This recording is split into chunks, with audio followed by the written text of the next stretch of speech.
안녕하세요. 저는 다시 돌아온 덕북입니다. 그리고 리미입니다. 저는 한이입니다. 와. 반가워요. 네. 네, 그래서 오늘은 아이비 코어에 대해서 얘기를 해보려고 하는데요. 코어는 우선 E, TOK 그리고 카스로 구성이 되어 있는데요.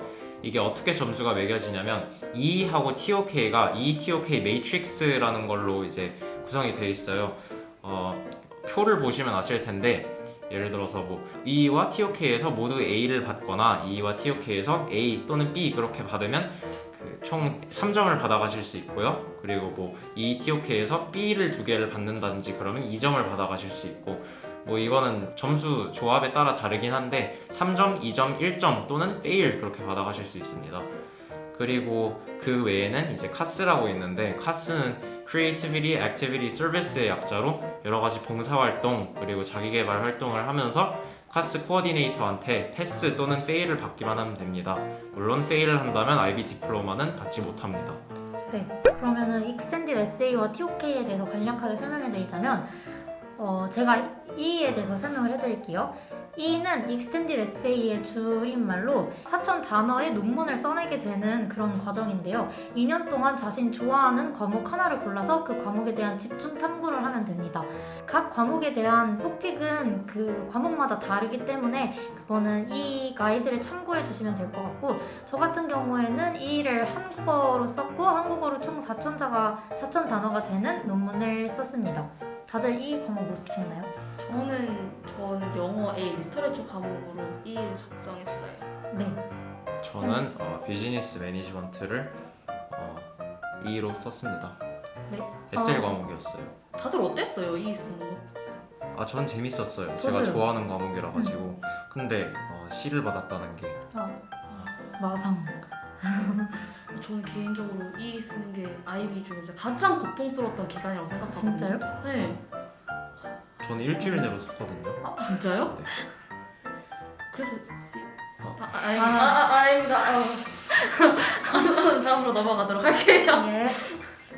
그리고 한 가지 말씀드리고 싶은 팁은 저는 전공 연계 과목이 없었는데 오히려 E를 쓰면서 전공에 연계되진 않았지만 그래도 조금 더 한 발 더 다가갈 수 있었던 그런 기회가 있었던 것 같아서 개인적으로 제가 발전하는 데 도움이 됐다고 생각해요.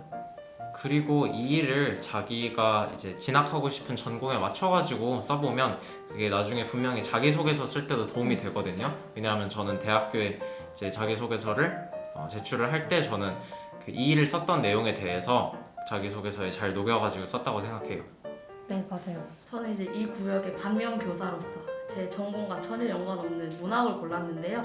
전혀 도움이 되지 않았지만 쓰면서 나름 재밌긴 했었어요. 물론 그만큼 고생도 되게 많이 했지만 가장 추천드리는 건 아무리 생각해도 본인의 전공과 본인이 가장 잘하고 관심 있는 과목을 선택하는 게 본인이 가장 좋은 것 같아요.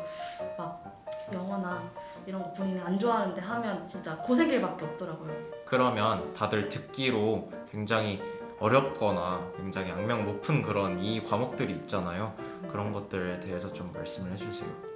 저는 제 주변에 의외로 미대랑 음대 간 친구들이 되게 많은데 음악 E가 그렇게 어려웠다고 하더라고요. 왜냐면 이제 음악을 본인이 처음부터 끝까지 다시 분석을 해야 하는 과정에서 이미 많이 알려진 뭐 학자들이나 교수들의 말을 조금씩밖에 빌려오지 못하고 처음부터 끝까지 본인이 다 분석을 해야 되는 게 가장 어려웠다고 얘기를 들었어요. 그리고 음악은 이제 조금 더 글쓰기랑은 사실 그렇게 가까운 과목은 아니다 보니까 그거를 음악에 대해서 느낀 감정이나 그러한 부분을 글로 녹여내는 게 가장 어려웠다고 하더라고요.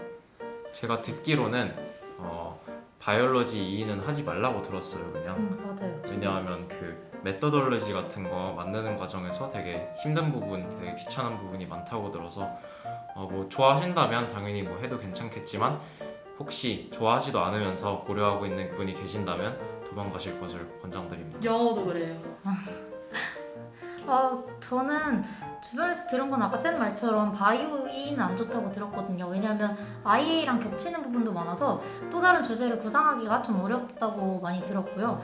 그리고 저는 개인적으로 제가 한국어로 E를 썼는데 조금 어려웠던 부분이 있어요. 그게 아직 한 번도 그 다른 학자들에 의해서 공부해지지 않은 그 소설을 갖고 제가 썼기 때문에 참고할 자료가 마땅히 없어서 좀 어려웠던 부분이 있고, 마찬가지로 다른 뭐 영어나 다른 언어에서도 참고 자료가 없다면은 조금 어려운 부분이 생길 수 있을 것 같아요.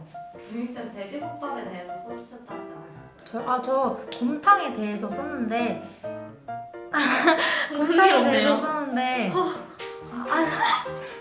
아무튼 곰탕에 대해서 썼거든요. 근데 그 책 제목이 곰탕이었고 그거를 분석하면서 뭐 행복과 욕심 이런 거에 대해서 썼는데 나중에는 되게 재밌게 잘 썼던 것 같아요. 조금 자랑을 하자면 A 받았어요. 오. 사실 E는 슈퍼바이저 덕이 제일 크고 슈퍼바이저 맞아요, 진짜 맞아요. 별로인 사람 걸리면 진짜 가지밖에밖에 안 남아서 음, 진짜 슈퍼바이저 잘 걸리려고 매일 밤 물 떠넣고 기도하는 것밖에 답이 없어요. 맞아요. 네, 그러면은 다음에는 TOK에 대해서 얘기를 해볼까요? TOK는 솔직히 아직 TOK 뭔지 잘 모르겠거든요. 몇 점 음. 받으셨는데요? A요. 오, 오, 뭐야? 아 왜 근데 몰라요? 근데 뭔지는 모르겠어. 이해는 안 가는데 네. 그냥 뭐 뚱땅뚱땅 써서 쌤한테 공사받고 쓰다 보니까 어떻게 점수가 잘 나온 편이긴 한데 음. 사실 이해는 안 가요. 그냥 TOK라는 과목이 우리가 아는 것을 어떻게 아느냐, 그러니까 그거에 이게 왜 대해서 사과가 공부하는 사과냐 이런 거예요. 맞아요. 되게 좀 철학 쪽에 관심이 많으신 사람들은 좋아하실 수도 있는데 대부분 학생들이 싫어하더라고요. 맞아요.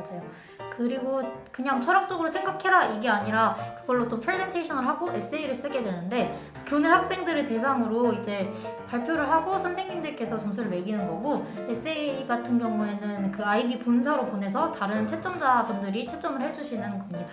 다들 프레젠테이션 뭐 하셨어요? 저 statistics하고 economics를 엮어가지고 deductive reasoning하고 inductive reasoning 그 두 개에 대해서 좀 연구를 해봤어요. 근데 10점 만점에 9점 받았습니다. 오 플렉스. 플렉스다. 플렉스 쌤은요? 저요? 저는 이거에서 저의 전공과 연계시켰거든요.